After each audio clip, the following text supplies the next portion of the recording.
Okay, let's unpack this. We're diving into a situation in Los Angeles that highlights some really intense friction points. Definitely. Everything from federal actions on immigration to how state forces are controlled. You sent us this stack of sources detailing events that sparked protests and, well, big conversations about fundamental rights. That's right.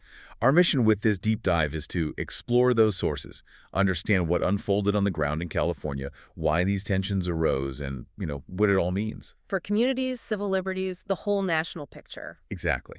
We'll be extracting the key insights for the material you provided about the impact of ICE raids, the federal takeover of the California National Guard. And the incredible ways communities responded and organized. It's fascinating how these different elements, federal enforcement, military forces in civilian settings, local activism, are all connected. Interweaving, yeah. Creating this complex landscape where the fight for justice and civil rights is, well, it's playing out right now, will help you connect those dots based on the sources. Great. So let's start with the flashpoint described in the material, those sweeping ICE raids in Los Angeles. What impact did the sources say this had initially? Well, the sources paint a pretty clear picture. These raids created significant unrest, a lot of fear within immigrant communities. Making them feel vulnerable. Incredibly vulnerable, feeling like there was this potentially hostile climate right there in their own neighborhoods. And this was happening against a backdrop of something else pretty major, wasn't it? The sources mentioned the federal government taking control of California's National Guard. That's right, during the Trump administration. The sources really highlight this as unprecedented. Yeah. And it immediately raised questions about state sovereignty, federal authority limits, and really critically, the appropriateness of using military-style forces in civilian interactions. So for people in LA, this just added another layer of anxiety. Exactly, on top of the immigration enforcement stuff. Naturally, this tension led to protests. The sources described these as a vital response. Right, absolutely. Characterized as a critical reaction from activists, from groups advocating for immigrant rights. So the sources frame these demonstrations as both resistance, and also powerful calls for change in response to those federal actions. Okay, and this is where the National Guard's presence becomes a really big point of discussion in the sources. What did the sources say about why the Guard might have been considered or deployed in the first place? So the sources note that historically, escalating civil unrest sometimes prompts considering military intervention. Right, to restore peace or protect property, that kind of thing. Exactly. That's the historical context mentioned. But they also point out California's Guard has this unique dual mandate serving community needs and federal initiatives. So that dual role gets complicated here. Very complicated in this specific situation, according to the material. And the sources really emphasize that while the Guard's presence might be intended to act as a buffer, it can actually backfire. That's a crucial point they make. The presence of the Guard, with the military appearance and all that, it can potentially escalate tensions instead of calming them. How so? It can create an atmosphere of intimidation, makes it harder for people to demonstrate peacefully, to exercise their rights without feeling, threatened. This analysis in the sources then leads to that broader question about, is this militarization of local law enforcement? Is using military resources for civilian dissent really appropriate? Precisely. The sources raise this as a major concern stemming directly from what happened in Los Angeles. Okay, so with all this tension, the raids, the Guard, how did communities fight back? This is where the sources show some really strategic organizing, isn't it? Absolutely. The sources detail how community organizers, activists, they launched these powerful grassroots movements. A direct response. A direct response to what they saw as oppression and federal overreach. And these initiatives were vital, not just for immediate needs, but for empowering residents who felt targeted. And one key strategy highlighted is mutual aid networks. Yes, the sources focus heavily on mutual aid. And it's framed not just as charity, but solidarity. Right. These networks sharing resources, support, providing essentials like food, mental health help, legal assistance. Crucial for those most affected. Especially for marginalized populations hit hard by the federal presence, yeah. The sources say it fostered practical support, but also that vital sense of belonging, of resilience. The sources also mentioned creative communication strategies. That's right. Using things like social media campaigns, community events. These became essential, according to the sources. Not just for sharing info. No, they were used to galvanize public interest, encourage people to participate, build broader support, mobilize. And this collaborative approach was key. building coalitions. Definitely. The sources state these platforms help spread information widely, boost civic engagement, and build bridges across diverse groups. Amplifying their message. Exactly. Amplifying messages, strengthening the movement significantly, creating a unified front against the challenges, and advocating for civil rights. It really shows the power of grassroots efforts. Okay, shifting from the organizing to the legal side. The sources get into the pretty significant implications for civil rights when state forces are deployed domestically like this. They do. The sources point out that bringing military personnel into domestic situations, it immediately brings constitutional protections under scrutiny. And groups like the ACLU weighed in. Yes, the ACLU is mentioned specifically in the sources, voicing serious concerns about potential breaches of individual rights, especially for communities already facing challenges. They emphasize, preserving those fundamental freedoms. What specific rights do the sources identify as most at risk here? The main one highlighted is potential infringement on First Amendment rights. So speech, assembly. Freedom of speech, the right to gather peacefully, to petition the government. The sources suggest military deployment in these situations can inadvertently or maybe directly suppress peaceful protests. Hinder that democratic dialogue. Right. And there's also the risk of excessive force mentioned. Yes, the sources explicitly note that possibility. Excessive force by Guard members is a real concern they raise. And if that happens? Well, the sources say it directly leads to civil rights violations, and critically, it damages trust. Erodes trust between communities and law enforcement, yeah. Okay, let's loop back to the community response. Another critical element the sources highlight is the role of sanctuary spaces. Described as absolutely crucial havens, especially for people facing the threat of ICE raids. Often faith-based groups providing these. Yes, churches, mosques are mentioned, and the sources say these are much more than just physical shelters. They offer a sense of community. Exactly, a profound sense of community, belonging, especially during really difficult times. The material even touches on the history. Linking it back. Yeah, linking modern sanctuary efforts to medieval practices. Yeah. Showing this long tradition of asylum based on charity and justice principles. And beyond just protection, they provide tangible support too. Absolutely. The sources explain how these spaces foster support systems, help people navigate the often complex legal system through educational outreach. Empowering people. Yes.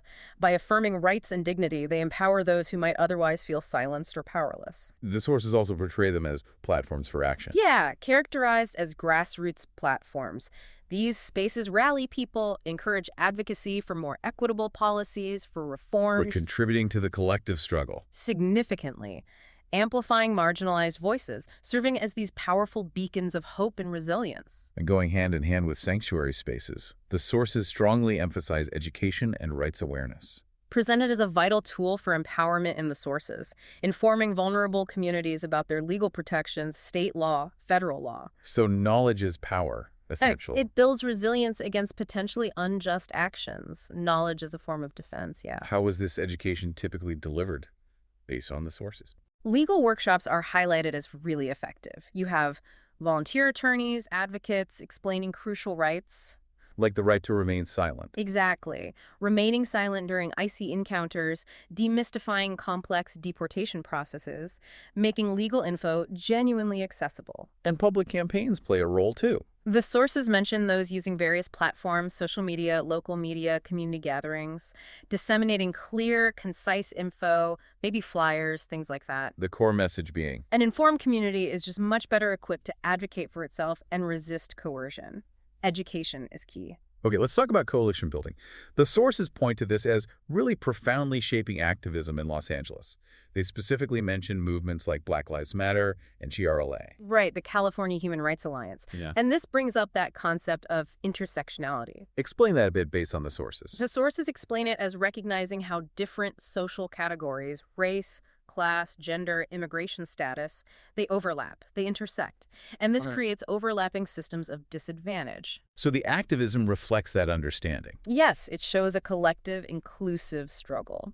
So even though, say, BLM might focus primarily on systemic racism and police violence against Black individuals and GRLA on immigrant rights, the sources show them collaborating. Exactly. The sources explain that despite these distinct primary focuses, the intersectional approach highlights how systemic oppression impacts various groups in complex, interconnected ways. Recognizing shared adversity. Precisely. That encourages solidarity, allows them to form a unified front to fight for justice and equality across different communities. And does the collaboration actually make them more effective, according to the sources? Explicitly, yes. Yeah. The sources state that collaborating empowers marginalized voices and significantly enhances advocacy. How? By sharing resources, sharing knowledge, networks, these coalitions increase their visibility and their impact. It shows the fight for justice isn't just one thing, it's multifaceted. Requires collaboration for that fuller understanding. And collective resilience. That's vital, the sources suggest. Okay, finally, the sources broaden the view here, looking at the national implications of what's happening in L.A. They call the situation there a microcosm. Yes, they present LA as a small-scale reflection of a much broader national crisis. A crisis concerning civil liberties, democratic principles, governance itself. So the federal control of California's Guard wasn't just a state issue. No, it raises critical national questions, according to the sources.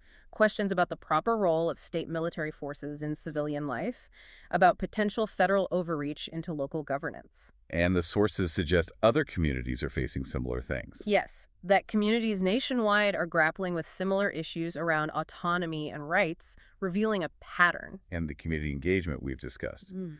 The sources suggest LA's response could actually serve as a kind of model. They do. They highlight how local activists in LA showed that grassroots mobilization can be a really powerful force. To challenge overreach. Exactly.